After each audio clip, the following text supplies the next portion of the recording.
Pesta Kesenian Bali akan dibuka pada hari Minggu 12 Juni besok. Pembukaan akan diawali dengan pawai. Berlokasi di depan Monumen Perjuangan Rakyat Bali, Renon Denpasar mulai pukul 2 siang. Dan dilanjutkan pembukaan pagelaran di panggung terbuka Arda Chandra Art Center pukul 7 malam.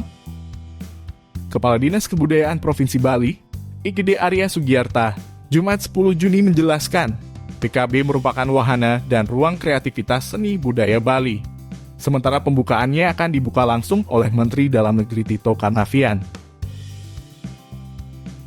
Dalam kesempatan itu, Sugiarta juga menjelaskan rencana pembukaan akan dibuka oleh Presiden Joko Widodo.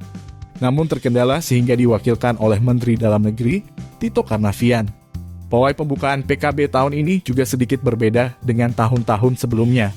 Peserta pawai yang berjumlah 24 komunitas tersebut hanya melintasi di depan panggung kehormatan saja. Tidak ada lagi pementasan di depan panggung, sehingga diprediksikan dengan waktu sekitar 2 jam akan selesai. Selanjutnya, pembukaan pagelaran seni akan dilakukan di panggung terbuka Arda Chandra Art Center. Ia menambahkan agar penonton maupun undangan taat prokes dan sudah vaksinasi tahap 3. Tim Bali Express melaporkan.